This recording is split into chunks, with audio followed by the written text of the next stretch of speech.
नमस्कार, मी ओमप्रकाश उडान. आपण पाहत आहात वास्तव न्यूज मराठी. कांद्याला भाव नाही, संतप्त शेतकऱ्याने कांद्यावरच पिकं फिरवली.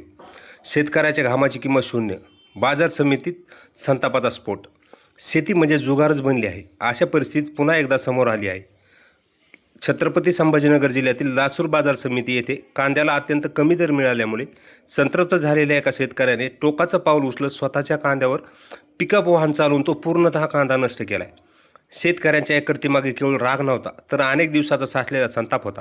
शेती पिकवण्यासाठी खत, बियाणे, कीटकनाशके याचे वाढलेले प्रचंड दर, त्यातच वाढती महागाई आणि दिवसरात्र केलेली मेहनत, या सर्वांच्या शेवटी काहीच मोबदला मिळत नसल्याच्या वेदना या घटनेतून स्पष्ट दिसून आली आहे. कांदा विक्रीस आणल्यानंतर व्यापाऱ्यांकडून अत्यल्प दर दिला जात असल्याने शेतकऱ्यांचा संयम सुटला. इतका खर्च करूनही शेती केली, पण शेवटी मालाला भावच नाही. मग हा माल ठेवून काय उपयोग, असा संतप्त सवाल करत त्याने कांद्याचा ढिगच चिरडून टाकलाय. या घटनेमुळे परिसरातील शेतकऱ्यांच्या मोठ्या प्रमाणात अत्यावस्था झाली असून शेतीमालाला हमी भाव द्या, अन्यथा शेती करणे अशक्य होईल, अशी जोरदार मागणी होत आहे. शेतकऱ्यांच्या मेहनतीवर वारंवार पाणी फिरत असल्यामुळे सरकारने तातडीने हस्तक्षेप करून योग्य दर निश्चित करावा, अशी मागणी आता तीव्र होत आहे.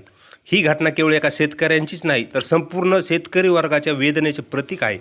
मेहनत करूनही हाती काहीच लागत नसल्याने शेतकरी अक्षरशः हतबल झाला आहे आणि हीच हतबलता आता संतापात परिवर्तित होत असल्याचं या गोष्टीवरून दिसून येत आहे.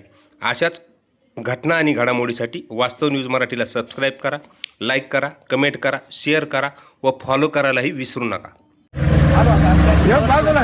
आजच्या लासूर मार्केटची परिस्थिती, कांदे फुकट बेभाव घेता व्यापारी.